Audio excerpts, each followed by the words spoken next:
بسم الله الرحمن الرحیم. د هرات ملي ټلویزیون معزز لیدونکو په سلامونه مو هرکلی کوم. نن پنځنۍ پنجشنبه د 1444 هجري سپوږمیز کال د رمضان المبارک 8 نیټه ده چې د 1402 د ورځې حمل د 10 نیټې سره سمون کړي.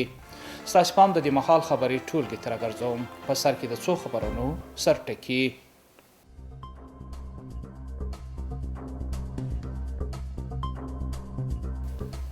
د اوبې او چشم شریف په ولسوالیو کې د 9 کانونو موندنه څو وخت وروسته به د هغوی د راایستلو چارې پیل شي.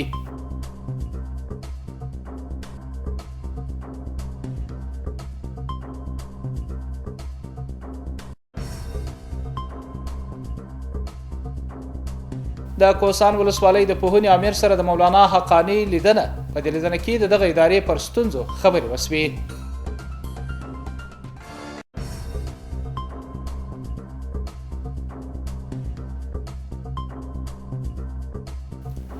او د عدلي ریاست د لوري په تیر کال کې د څه د پاسه 11 میلیونو عوایدو راټولېدل. دغه پیسې د بیلابېلو فعالیتونو له وجې راټولې شوي دي.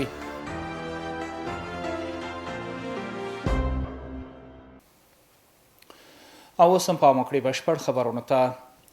د هرات د اطلاعات او فرهنګ رئیس د کوهستان ولسوالۍ د پوهنې امیر سره لیدنه وکړه. مولانا نعیم الحق حقانی په دې لیدنه کې د دغه ولسوالۍ د پوهنې وضعیت په اړه خبرې وکړې. د کوهستان د پوهنې امیر مولوي فاضل مدثر د نوي روزنیز کال د پیل څرنګوالي او دغه ولسوالۍ د پوهنې په برخه کې د ځینو ستونزو په اړه خبرې وکړې. د یادې ولسوالۍ د پوهنې امیر د ښوونځیو د معیاري ودانیو او د ښوونکو کمۍ د جدي ستونزو څخه وبلئ او هیله وکړه چې د اسلامي امارت مسؤلان د لوري ورته پاملرنه وشي. د اطلاعات او فرهنګ رئیس هم په دغه ولسوالۍ کې د پوهنې برخې امکانات ډیر لږ وبلل او ویل چې اړینه ده چې د هغې د نفوسو پر بنسټ ورته امکانات برابر شي. د هرات په کان او پټرولیم ریاست کې اړوند مسؤلین د اوبه او چشم شریف په ولسوالیو کې د 9 کانونو د موندنې خبر ورکوي. د دې مسؤلانو په وینا د دې شمیرې څخه د 2 کانونو چارې د چشم شریف په ولسوالۍ او 2 د مرمر او ډبرینو سکرو چارې په اوبه ولسوالۍ کې د اکتشاف لوري ته نږدې شوي او په نږدې راتلونکي کې به د ګټې اخیستنې چارې پیل شي. د بل لوري د دې قانون د شاوخوا سیمو اوسیدونکي هیله لري چې د دې قانون څخه د ګټې اخیستنې په پیل سره به هغوی ته هم د کار زمینه برابره شي. نور حال په چمتو کړي راپورټ کې. د اوبه ولسوالۍ په یوه سیمه کې د ډبرو سکرو یو کان چې د یو شرکت د لوري به یې د راایستلو چارې پیل شي. د هرات د کان او پټرولیم مسؤلان وایي دغه 9 کانونه په اوبه او چشم شریف کې د راایستلو لپاره یو خصوصي شرکت ته سپارل شوي دي.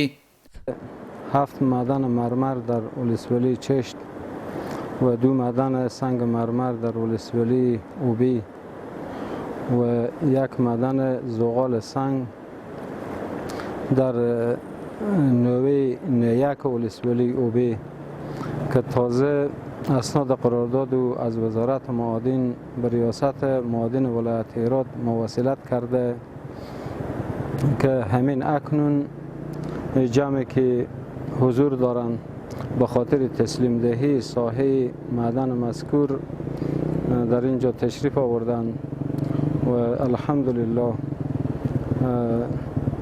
معدن به اونها تسلیم داده شد و که کارهای اکتشافی معدن شروع بکنند.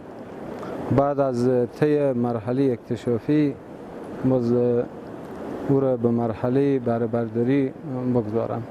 د بل لوري د دې قانونو قراردادي شرکت وایي په دې پړاو کې چې د 3 کالو لپاره هوکړلیک لاسلیک شوی 100 تنه مصروف دي. در مسائل در وقت برداری تعداد کارگرها زیاد میشه. حالا وقتی مرحله اکتشاف شاید 100 نفری در این مرحله اکتشاف دست به کار بشه. در مرحله استخراج امید به خدای که 500 و بیشتر از 500 نفر دست به کار بشن. په همدې حال د اوبه ولسوالۍ یو شمېر اوسیدونکي هیله لري چې په دغه ولسوالۍ کې د قانونو د کار پیل سره سم دوی ته هم د کار زمینه برابر شي. ما خیلی خوش هستیم که کار شوه، سرک ما مردم آباد شوه، یک اندازه راه آباد شوه که ما مردم راه نداریم، راه ما خراب است. مردم دست به کار شوه، مردم فقیر از این مدن مستفید شوم. مردم یک اندازه بهره‌مند شوند. خیلی خرسند هستیم، ما خوش هستیم به این کار. ما مردم آماده از این کار هستیم. خدا کنه که کار رونق یافته بشه. 15 سال میشه که انتظار از این روز داریم که همچه روزی بیایه که ما بتونیم اینجا شاهد استخراج معادن زغال سنگ نیک بشیم و ان شاء الله که 400 500 کارگر به این معدن دست به کار بشه و زمینه کار به اینا مساعد بشه که به ایران نرم، به دیگه کشورهای خارج نرم. دا په داسې حال کې ده چې د اسلامي امارت مشرتابه خلکو ته د کارموندنې او په هیواد کې د بنسټیزو چارو لپاره د سلهاو قانونو د رایستلو چارې تر لاس لاندې نیولې دي. د عدلي ریاست په تیر کال کې څه د پاسه 11 میلیون افغانۍ عاید ترلاسه کړی دی. د دغه ادارې رئیس مولوي جانان خادمي وایي په تیر کال کې 11 میلیونه 814,840 افغانۍ عاید کړی دی. هغه وایي د لارښوونې معاملاتو، عریضه لیکنې او د اسنادو د تصدیق له امله یې دغه عاید ترلاسه کړی دی. مولوي خادمي وایي په دې کال کې 1678 جوازونه ویشل سوي، تمدید او څیړل سوي دي چې د 150 جوازونو وخت ختم او تړل سوي دي. دا راز 3380 اسناد ژباړل سوي د مراحلو څخه تیر او تصدیق سوي دي. هغه دا راز د 40 تنو کارمندانو د ظرفیت لوړولو څخه هم خبر ورکړ چې په بیلابیل برخو کې روزنې ترلاسه کړي دي. د هرات امنیه قومندانۍ د برېښنایي جرمونو کشف امریت د لوري یو غلا سوی ټلیفون کشف او ترلاسه کړی دی. دغه موبایل د مسلکي میتودونو په کارولو سره ترلاسه سوی، په دې تړاو یو تن نیول سوی او تر څار لاندې دی. دغه ټلیفون د قانوني اسنادو له مخې د هغه اصلي خاوند ته سپارل سوی دی. یو تن د یو موټرسایکل د غلا په تور ونیول سو. د هرات امنیه قومندانۍ د 11 امنیتي حوزې منصوبینو یو تن د یو موټرسایکل د غلا په تور نیولی دی. د دې کس څخه غلا سوی موټرسایکل ترلاسه سوی او د هغه اصلي خاوند ته سپارل سوی دی. یاد کس هم د ځواکونو تر څار لاندې دی. او اوس هم پام وکړئ د سبا ورځې د هوا حالاتو ته.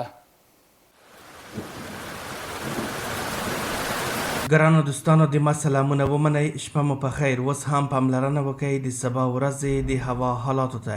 جمعه هرات شهر لمر الور درجه 28 تیتای 12، غوریان لمر الور درجه 28 تیتای 11، کراخ لمر الور درجه 22 تیتای 9 او پشتون زرغان لمر الور درجه 4 تیتای 12.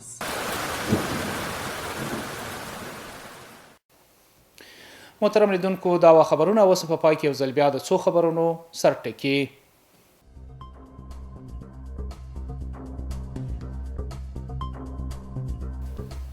د اوبې او چشم شریف په ولسوالیو کې د 9 قانونو موندنه څو وخت وروسته به د هغوی د رایستلو چارې پیل سي.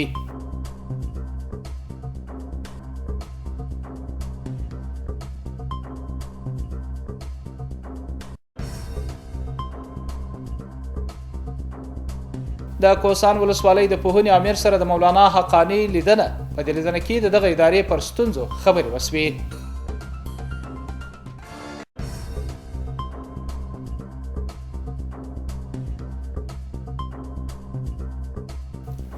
او د عدلي ریاست د لوري په تیر کال کې د څه د پاسه 11 میلیونو عوایدو راټولېدل. دغه پیسې د بیلابیلو فعالیتونو له وجې راټولې سوي دي.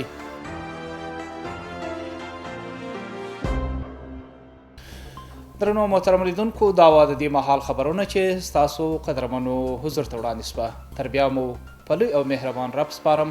هر چیرې چې اوسئ، طاعت او عبادت مو د لوی خدای په دربار قبول.